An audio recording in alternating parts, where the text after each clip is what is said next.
We will be joined by Matt Verderam. I talked to him yesterday on the show, but you didn't see the entire conversation. We had a whole nother segment that you didn't get to see where we talked about the Kansas City Chiefs, their rivalry with the Broncos that is budding in the AFC West, what happens between those two teams when they meet up on opening night. We get into that and what it could mean ultimately, what it could portend for that division as we go through the season. That is coming up a little later on in the show. But a Wednesday on SportsWrap means David Aardsma is here as SportsWrap goes inside baseball. We'll talk about all the top stories from around the league, including this MVP race that is developed between Pete Crow-Armstrong and Shohei Ohtani. Pete Crow-Armstrong now is the favorite to win the National League MVP. Will he? What does David Aardsma think? We'll get into it with him coming up a little later on in the show. We'll talk about Live Golf and odds and ends. Does it have a future, or is it the end for Live Golf? New developments there as golfers meet with the potential investor who's going to put $250 million into Live Golf, supposedly. We'll get into that some as well. But we start things out as we always do on this Wednesday edition of the show. It's time for the big story. And the big story is presented by the Daily Wrap, our Substack newsletter, Monday through Friday. Go and subscribe today. We put the newsletter every day. The Daily Wrap has the newsletter. It's fantastic. It is a written sort of synopsis of what we're talking about on the show with some opinions and thoughts. You're going to want to check it out. The SportsWrap newsletter, available on Substack. We call it the Daily Wrap. We also have exclusive columns. Well, you know, I'm a freelance columnist. I write for MS Now. But I also write exclusive columns just for our Substack subscribers. So if you're not subscribed, scan that QR code right there. It's easy. Just scan that QR code right at the bottom of the screen. It's free for now. So we want you to go and check it out. The Daily Wrap Substack newsletter. All right. We've talked about the WNBA in such a negative light so many times by no fault of our own. Of course, it is the fault of those in the league and those running the league. But we've talked a lot about the negative. I think today is a day to talk about the positive of the WNBA. And the positive, in part, is what we saw on Tuesday night. What could be the most shining example? We had Linda Cohn on this show. And bless her heart, I love her. But she said, outside of Caitlin Clark, if it wasn't for Caitlin Clark, who would be tuning in to watch the WNBA? And I tried giving her some examples, but she wasn't having it. If last night isn't the embodiment of how on fire this league is, despite all the noise surrounding it, I don't know what is. You had the game on ESPN last night between Toronto and Indiana, with Caitlin Clark making her first trip ever to Canada, period. Not even just for basketball, just the first time she's ever traveled to Canada. And her and Kelsey Mitchell combined for 50 some odd points. And Indiana's able to hold off. It was kind of weird too, because Kelsey didn't play in the fourth quarter of that game, which has some people sort of scratching their heads. But Caitlin Clark, I think, put up 24. Kelsey Mitchell put up 19. Kelsey Mitchell had, I think, 16 in the first quarter alone in this game, as Indiana's able to hold on. And look, the bottom line on the Fever is going to be their defense. Offensively, they are a juggernaut. They are unlike anything this league has ever seen. They bring it from everywhere. Even Sophie Cunningham last night, she had 13 off the bench in 25 or 29 minutes, something like that. She played a lot, especially in the fourth when Kelsey Mitchell didn't play. And she was jacking up threes as she is wont to do. And Indiana wins. But the bottom line on Indiana is going to be, does their defense show up in the playoffs? Because if it does, I don't know who's beating this team in a long-ish series. The other story from last night, though, is the attendance around the league. Because this is sort of where I make my point on going against what Linda Cohn said when she was on the show a few weeks back. This idea that people are only coming out to watch Caitlin Clark. Well, no, that's not the case. You had 4 games last night, 3 of them were sellouts, and the other was filled to, I believe, about 75% capacity. Start in Las Vegas with the world champion Aces, who are always sold out. Over 10,000 at Michelob Ultra Arena or Michelob Arena or whatever the hell they call it. One of the 7,000 different venues that you can watch an event at here in Las Vegas. The Aces win last night. Actually, the Dream beat the Aces last night. Big win for the Dream. But a sellout crowd there, as you would expect for the world champions, right? Well, then you go to Boston, where the Sparks and Sun played. The lowly Sparks and the lowly Suns, 2 of the worst teams in the WNBA, meeting up in Boston for the final time a WNBA game being played there, because the Connecticut Sun used it as an alternate site. Now the Connecticut Sun are moving to Houston next year, so there will be no more WNBA games in Boston. Sold out last night, 19,000, something like that. Or it might have been 19,000 in Toronto, but it was a sellout crowd in Boston at the home of the Celtics. And Boston will get a WNBA franchise eventually. They have proven that they embrace WNBA basketball. So Boston will get a franchise eventually. Maybe in the next tranche, we'll have to see. But a sellout crowd to watch those 2 teams go up against each other. And then you had what we discussed in Toronto with the sellout crowd at the home of the Raptors. So listen, you can try and talk about Caitlin Clark this and Caitlin Clark that, and all the power in the world to her. She started it when you think about these attendance figures we're seeing. But make no mistake about it, there is support for all of these franchises. And a league that is flourishing in spite of itself right now, in spite of its best attempts to self-sabotage what they are building. Last night was the embodiment of everything the WNBA can and should be. And that's the big story. We're talking baseball with David Aardsma next.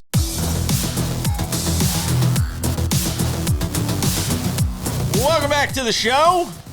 If it's a Wednesday on SportsWrap, it can only mean one thing. This guy's here. The one and only David Aardsma, Sirius XM MLB Radio. Oh yeah, he played baseball too. A little bit.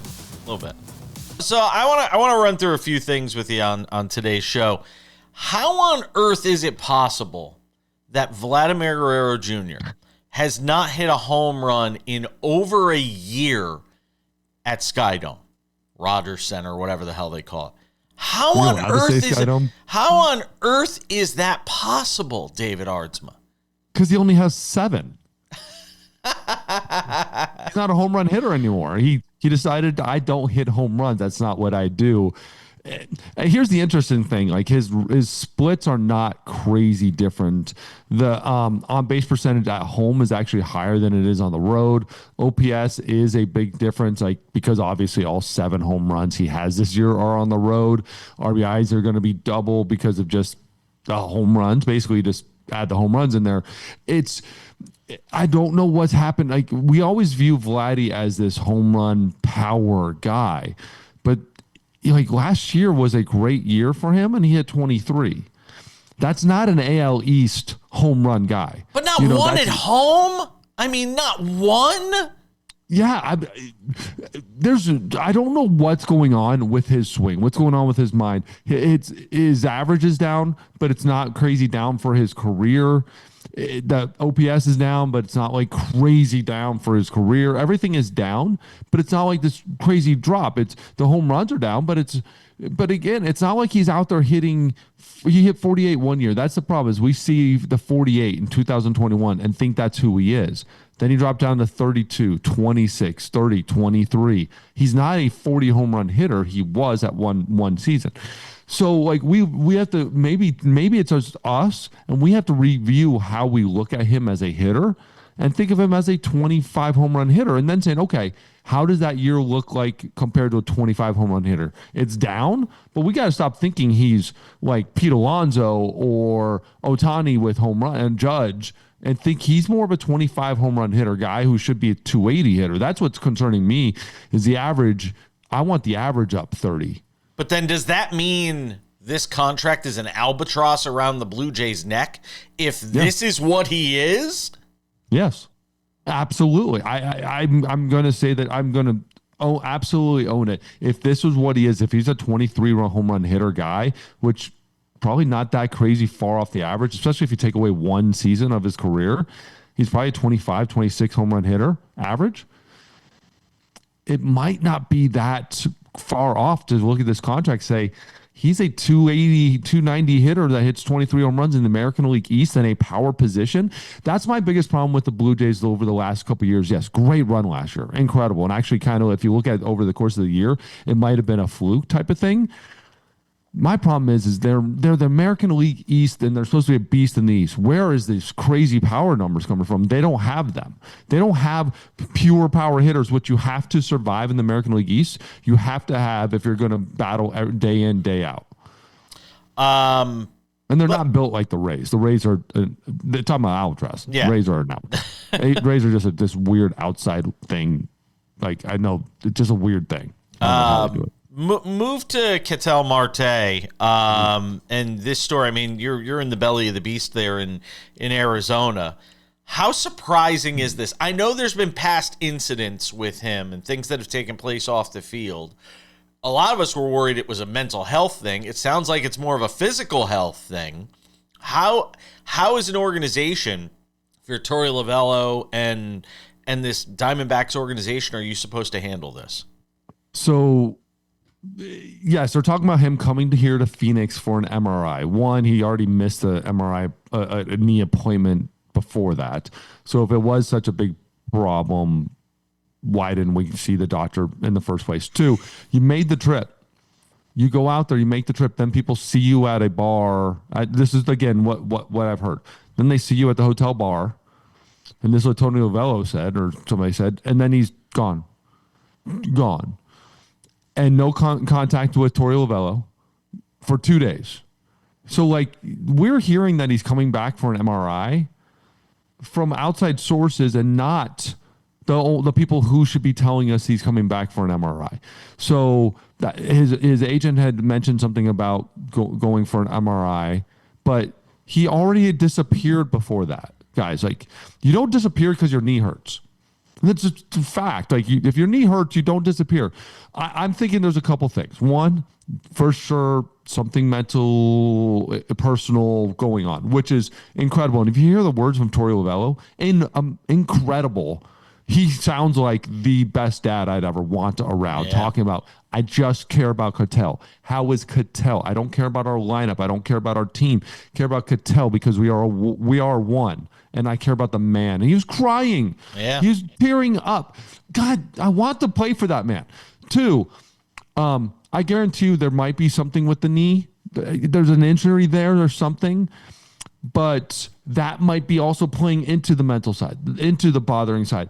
And I think, three, there might be a trust issue from Ketel's standpoint. Again, whether that's actual reason for it, I think might be a trust issue with him trusting something with the Diamondbacks front office or training staff or something that might have pulled him away and saying, I'm hurt. I don't want them to see. I don't want them to be evaluating me.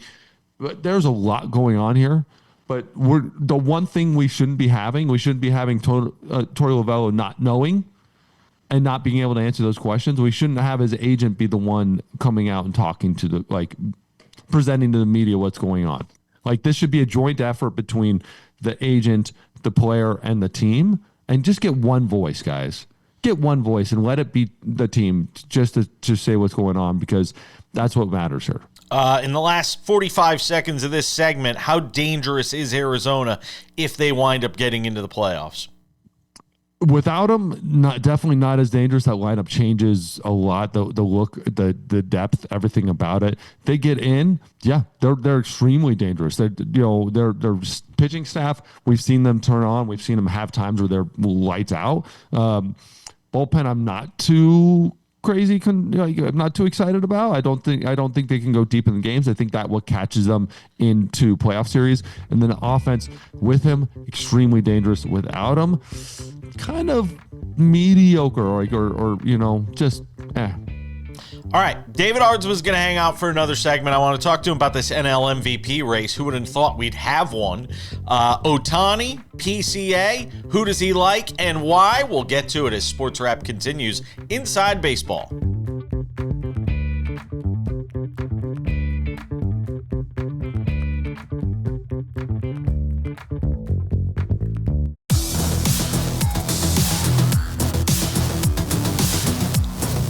Sports Wrap goes inside baseball every Wednesday on the show with David Aardsma, former big league reliever and closer, Sirius XM MLB radio personality as well. Trying not to be too close to the mic. I keep drifting. It's all right. Sam eats it every day, and it just drives me bonkers. Sam is like this every day. I'm like, Sam, back off the mic a little. Doesn't listen. It's kids today. David Aardsma, before I get into the MVP talk, I want to ask you a quick question on the Mets. Are they doing themselves a disservice winning all these games? Because it's hard for large market teams to put themselves in a position to potentially get a top draft pick. And the Mets were sort of in that position until they decided to go win like 10 of 14 and play better baseball. I know Andy Green would probably like the permanent managerial job. I don't think he's going to get it. Give me a thought here on the Mets winning games and giving their fans hope for what in the process? I mean, winning games. Yes, 6-4 in their last 10. They're not going to be as bad. No matter what, they're not going to be as bad as Giants, Rockies, Athletics, Angels, and Royals. They're just not. They've got too many players on the team too many players that normally play into October. They're not going to be that bad anyways. Andy Green wants to win as many games as possible. This is a tryout for Andy Green. This is what they're going to look at. David Stearns is evaluating this. There's going to be a managerial search, and there needs to be a managerial search at the end of the year. That doesn't mean that Andy Green isn't the guy, but I think when you have a veteran, solid team like this, a group of men, not rookies, not young guys, Andy Green might be a wonderful manager, might be a perfect manager. I don't think for this team. This needs a captain that walks in and commands respect the moment he walks in that door. Then who? Who? I don't have a list on me. Let me work on that. Let me work on some guys. But like you go out there, there's going to be some veteran managers available. Sam says Carlos Beltran. At this point, yes. I would be interested in that. At the same time, Carlos Beltran, how many managerial games has he really had? He commands respect from a player standpoint. There's a big difference between knowing the X's and O's, knowing when to pull triggers, knowing how to work with players. We were talking about Dave Roberts trying to figure out Diaz, and we were talking about this on MLB Network, figuring out each player and how they work and when to pull his trigger, when to push Skubal, when to pull Diaz, when to have these deep conversations. That is such a unique feature to amazing managers. You go out there and you go find someone who's retired, find somebody who's been sitting back and not doing it. Maybe it's an Alex Cora, even though Alex Cora hasn't done anything in 4 years. Do you throw the bag at a Joe Girardi? Yes. Because I could see them with him being the Yankees on the Yankees broadcasts. I could see Steve Cohen saying, "Ha ha ha! Watch what we do." Go and poach Joe Girardi from the Yankees. That would be a great move, and at least it gives you some stability. But then step back. I also think David Stern needs to get a GM. David Stearns needs to go transition to the president of baseball operations and just get a GM to handle some of that work, handle some of that stress, handle some of those daily moves that he doesn't need to be doing. David Stearns, guys, I don't think you understand how much I trust and believe in David Stearns. He needs someone else there that's also doing that stuff to take some of that pressure off. And it might be Andy. It might be who Green might be a perfect guy for that position, but he needs some of those other people around him. He's going to get the ship right. You just got to get the right captain and the right people around him. I'm gonna actually, if I can, I'm gonna hold you for one more segment because I want to give proper time to the MVP conversation. Yes. And talk about the Mariners. But before we do that, so I'll hold that till next segment. Have you watched Edwin Diaz? Because what's wrong with him? He's going back to the IL. What do you see when you watch Edwin Diaz that it's gone so horribly wrong for him? Everybody talks about Kyle Tucker and how bad that's been for the Dodgers this year. I mean, practically crying in the dugout. That's how bad it is. Give me a sense on Edwin Diaz, what you're seeing as a fellow reliever and where it's all gone wrong for him. Well, one, when you get loose bodies taken out of your arm, it's not all roses and perfect stuff. We talk about Tarek Skubal. Again, Tarek Skubal hasn't been his normal Tarek Skubal self either after getting the loose bodies removed. Edwin he's going on the IL, 15-day IL, because of a neck inflammation, right-sided neck inflammation. In baseball, especially in pitching, one little injury causes a chain of reaction. Down your connect chain, basically, and one little thing thrown off screws everything up, and that's the difference between being a superstar, all-star, amazing closer and being incredibly average to well below average is one little muscle. That's the difference in baseball. In other sports or other positions, especially, you can muscle through things and get through it and be just fine and no one really notice the difference. Especially in pitching, one little difference causes a chain reaction in your pitching and go from a career like 2 ERA pitcher to an 11.8 ERA pitcher. That's the difference in baseball. So I think it started with the bone chips, bone stuff. You get that loose bodies out, and then it got mental, the process. When you're not yourself, when you're coming back from something you've never dealt with, you are just not mentally the same person. Now you're onto a Dodger team that you have to step up and be a superstar on a team of superstars. Like, they're expecting something out of you versus, oh, cool, let's see if we win today, Mets. Let's see how we do today, Seattle Mariners. This is awesome. Yay, baseball. And then you go to the Dodgers like, no, we win here. This is what we do, and we expect you to win with us. It's kind of like the Yankees. That's why guys fail with the Yankees. It's a different mindset.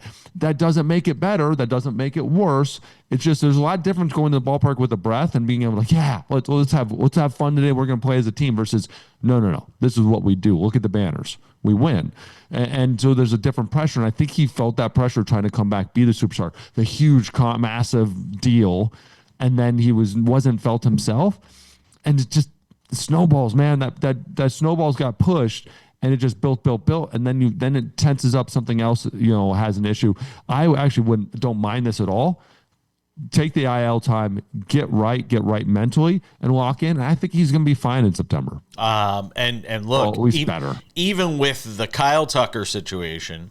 Even with Edwin Diaz, Ohtani being hurt on and off a little bit throughout the year, everything that they've endured, you still look at what the Dodgers are, and they're obviously the favorite to win the whole thing. David Aardsma is going to hang out for one more segment. I bolted him to the chair because I got to get to him on the NL MVP race between PCA and Ohtani, and also the Mariners and the mess that is baseball in Seattle right now. How do they fix it? What is the fix? We'll talk about that and more next.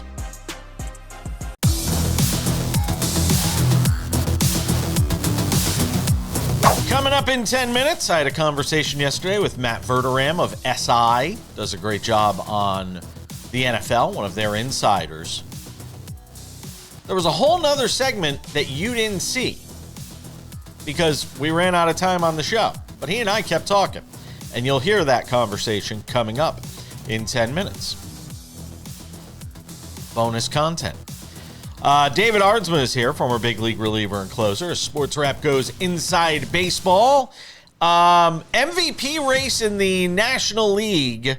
Who would have thought it'd be August 19th and we'd be talking about a possibility of somebody other than Shohei Ohtani winning the MVP award.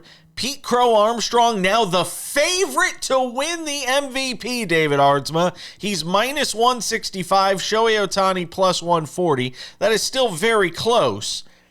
Sam Yarnell seems to think Ohtani will still win it because he's going to come back and pitch a little bit. I think that could go the other way, though. If he doesn't pitch particularly well, it could hurt his MVP argument. Who do you have winning the MVP in the National League, David Aardsma? So one of the fun things about this is the records of the teams are so similar. Yeah. Right? 76-51, 74-53, incredibly similar. The Dodgers, obviously the big difference there is the Dodgers just have superstars left and right. Well, I mean, every single player on that team is basically an all-star at some point in their careers, or an MVP or a Cy Young winner, et cetera, et cetera, et cetera. The Cubs are a completely different team, right? You go up and down that lineup. They've slow build that team over time. They lost their best player in the offseason in Kyle Tucker, he was currently in Dodger, and we just talked about with his struggles in Dodgerland, and that's a whole nother conversation about his struggles. And then you get to PCA and Ohtani. Okay, the two kind of guys that have just been getting the job done in both places. Where I give my hat to in this ring right now is PCA. I think offensively, he has a little bit of an edge right now in some of the stats, some of the secondary stats like OPS plus, stuff like that. Ohtani has an edge. But when we're talking about an edge here, we're talking about like a razor's thin edge. Like either way, no matter what. WAR, PCA has one more WAR, but I don't want to even get into that. More games, but more plate appearances, more hits, all that stuff. But Ohtani has less games, but he has slightly better stats. Okay, stats are pretty much the same. So now you got to break it down to pitching and defense. Pitching, Cy Young caliber, but pitched 80 innings and has been hurt. And if he comes back, we don't even know what we're going to get. Might be the opener or might be a closer. We don't even know when he just threw a bullpen, so it's going to be late September regardless. They're looking for October. And then you get PCA, who's the best defender right now in baseball, best center fielder, and the biggest moment maker. That's the thing to me. The moments. Every time the Cubs has their back against the wall, he's the guy coming through. He's the Aaron Judge coming through in these moments. He's the Cal Raleigh coming through in these moments. So these are the things. It's not best player. It's not best two-way player. It's not best pitcher and hitter and greatest player of all time. It's not unicorn award. It is who is the most valuable. And the valuable right now, to me, if you don't have PCA on this Cubs team, oh my God. Yeah. Like this team would be third, fourth in the division. We wouldn't even be talking about them. The Dodgers have Shohei, and you know what? But like without him, they still have 17 other superstars that can get the job done. And even like Kyle Tucker. Kyle Tucker was best player on the Cubs last year. And now he's sitting there and they have a 0 batting average and the Dodgers are doing just fine. This brings me to the Cal Raleigh, Aaron Judge conversation from last year. Most valuable. Look what the Mariners are doing without Cal Raleigh's input. Look what they're doing. They're falling apart. We're talking about them firing everybody and having a complete regime change and what is wrong with the Mariners. And the Yankees are above 500 without Aaron Judge. They're above 500 without Aaron Judge. They've got the best rotation in baseball, David. He had one of the best seasons in baseball history. And they are above 500 without him. And the Mariners are a complete shambles. Oh, you wanted to use another SH word. You wanted to use a different SH word, didn't you? They're in shambles. Yeah, you wanted to use a different SH word. But that's the thing is when you lose, that's what Cal Raleigh meant to that team. That is value. That is most valuable. And people look at the stats and go, oh, greatest season ever. Without him, they would have been still made the playoffs. Without Cal Raleigh, the Mariners are irrelevant. They're a walkthrough. I do often say, you oftentimes find out what an MVP is, not when they're on the field, but when they're off the field. Or in the case of somebody like Cal Raleigh, he might as well be off the field because he's been so bad this year. But you can't boil it down to just that one thing. If you're dependent on that one guy, then something's wrong with your roster, David. If you were simply dependent on Cal Raleigh having another year like he did last year, which you knew he wasn't going to repeat, if you were dependent on that, then something's wrong in the chemistry and the build of this roster. Without a doubt. And there's something wrong with the chemistry and the buildup of this roster. There has been. I said it last year before the season started. I said it the year before. Said it throughout the year. You had everything come perfectly together. But this team, I'm going to say it, I'm going to scream it from the rooftops. There is a problem with T-Mobile Ballpark, with the backdrop, and they don't do anything. And there's been studies that show you the backdrop is the only backdrop in baseball like that. And you cannot hit the baseball there. And their pitching is so good because of the ballpark. I'm sorry. The best pitching in baseball in that ballpark, and they're average when they're not in that ballpark. Really good hitting when they're not at that ballpark, and the worst in baseball when they're at that ballpark. Change the ballpark. Change something about it. 2, that offense is so mediocre and so up and down. They really don't have any guys that just get the job done every day in and out. 2, 3, Julio Rodriguez is also having a down year, but is still not as down as what Cal Raleigh is. To me, Cal Raleigh is just... It's the lifeblood of that team. And it's a shame because Arena's had a nice bounce-back season for them as well. David Aardsma does a great job. SiriusXM MLB Radio, Inside Baseball. Thank you, my friend. Thank you.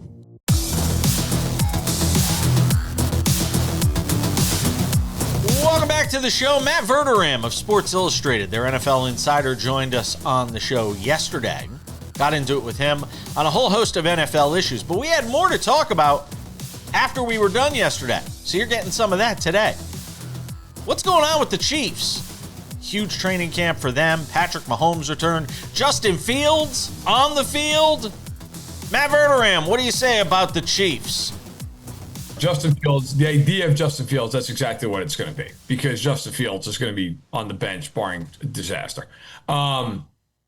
They've internally felt like Mahomes was going to be ready for week 1. In fact, they felt extremely confident that he basically was ready for week 1 by about Memorial Day. So I think if they had played a game June 30th, he would have played. Really? Yeah, really. Like, genuinely, if they had played a game like July 4th weekend, he would have been playing.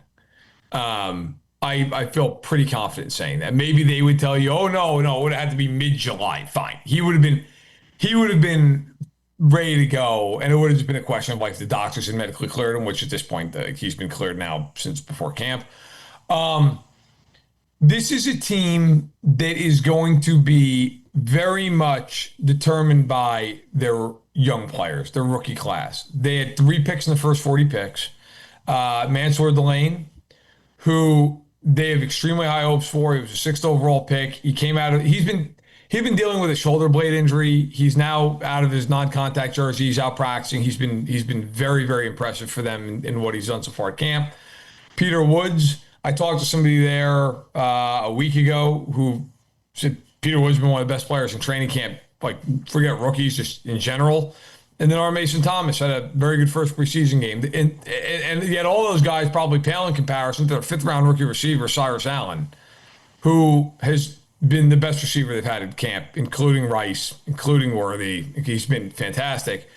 Look, all that is to say, these are still rookies, and they still have to prove themselves, and they are going to be thrust into real roles on this team. Those guys I just mentioned, those 4 guys, those guys are starting level players for this team immediately. This is not going to be like, oh, you're going to get your feet wet and we'll see you in week 12. No, you're going to play now.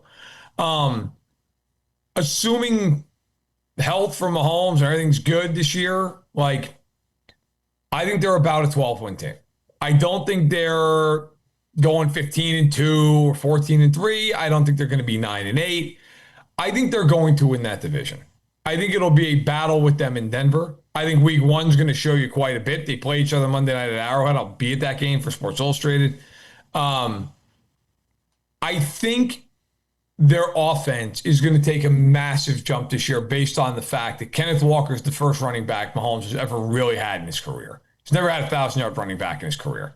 That's still a remarkable stat unto itself. That this guy, it's crazy. Other than 1 year of Pacheco, I don't even think they've ever had a 700-yard rusher. It's amazing. They've never been able to run the football. And I can't express to people how much the difference of having Eric Bieniemy and not Matt Nagy is going to make for that offense. It is. Let's put it this way.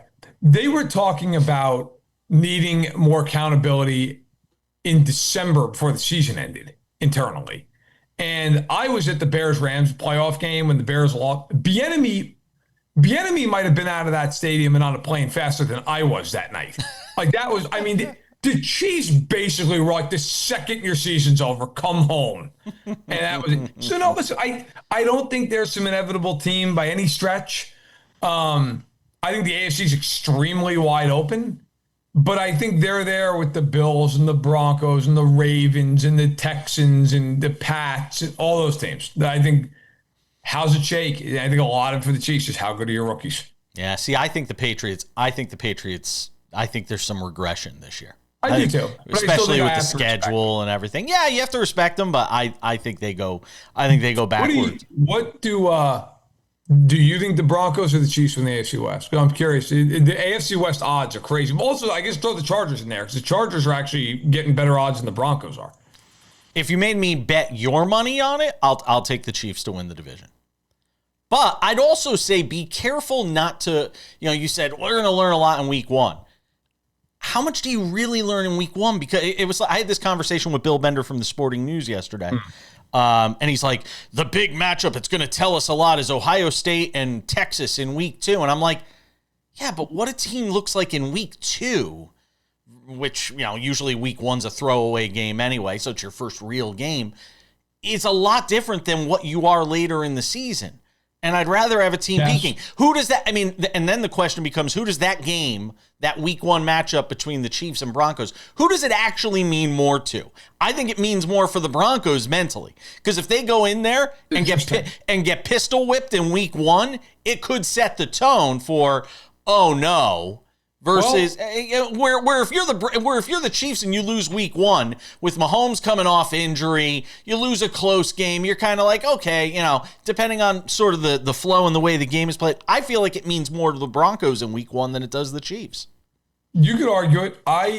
The game's at Arrowhead, so I'll say that means more to the Chiefs. But I agree with you though in this sense.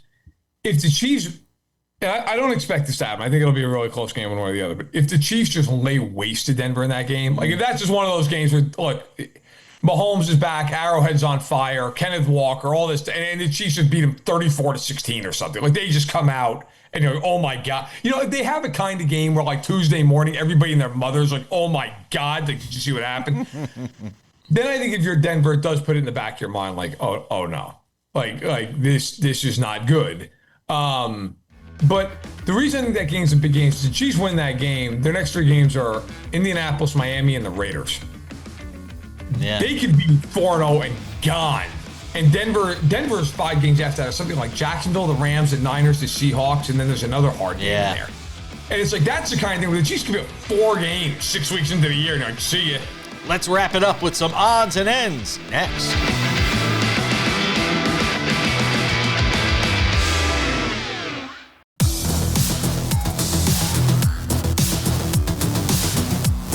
Just about time to put the wraps on this baby for a Wednesday. Tomorrow on the show, I've got somebody coming on tomorrow, good guest, at least one. I can't say who it is because they may not be here. Here's what I'll say. We're trying to finalize something to have Andrew Marchand on the show tomorrow. He is the preeminent reporter on all things sports media. If you're talking about Pat McAfee or Tony Romo, Andrew Marchand is the guy who has all of that covered. We are slated to have him on the show tomorrow, trying to finalize the timing. If we don't have him for tomorrow's show, we will have him on Friday's show. So Andrew Marchand either tomorrow or Friday. We'll have to wait and see.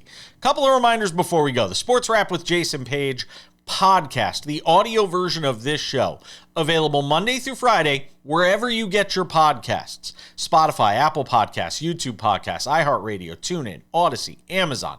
Anywhere you get a podcast, you can listen to this show. Crystal clear audio with limited commercial interruptions, roughly 45 minutes. It works well as an audio companion while you're in the gym, on the treadmill, while you're waiting in an airport for the flight, while you're taking that flight, laying in bed, in the shower, wherever you may be. The Sports Wrap with Jason podcast is there for you. We also have the Sports Wrap with Jason Page YouTube channel. This is the place to find all things Sports Wrap with Jason Page. The Monday through Friday TV version of the show is available there. 45 minutes commercial free every day, Monday through Friday. If we are doing a new show, which is virtually every day, then it's on the YouTube channel. Go and check it out. Extended conversations are there, like the one we had with Matt Verderame. In fact, you saw 85% of that conversation. There was actually more to it. It's on the YouTube channel. If you love great NFL conversation, head over there and check that out. SportsWrap shorts are there. SportsWrap originals are there. We've got a great SportsWrap original there right now talking about preseason nobodies that turned into somebodies. We do a top 5 countdown of them. Go and check it out. It's on the YouTube channel. The SportsWrap website is hot, hot, hot. Go and check it out. SportsWrap.tv. That's SportsWrap.tv. Everything I just mentioned is there, including the Substack daily newsletter that you can subscribe to. If you go to sportswrap.tv, you can subscribe to the newsletter. You could also send us your comments, your feedback, your love, your hate. We take all of it at sportswrap.tv. There's a section at the bottom of the page for us to send us your comments, criticisms, questions, whatever it may be. And now, without any further delay, on this Wednesday edition of the show, it's time for some odds and ends. Odds and ends, we keep wondering if it's the end for Live Golf. They canceled their event scheduled for next week in Michigan. That was supposed to be their season finale. Well, there ain't going to be a season finale. Instead, the season finale is this week in Indianapolis, the club at Chatham Hills. And look, this is a critical point. They've reached a critical juncture in the history of Live Golf. And yesterday, the golfers, who are now going to be equity partners, it appears, with Live Golf, they had a chance to meet the investor that is supposedly going to save Live Golf. They're talking about $250 million being invested into Live Golf. And I've said this before and I'll say it again.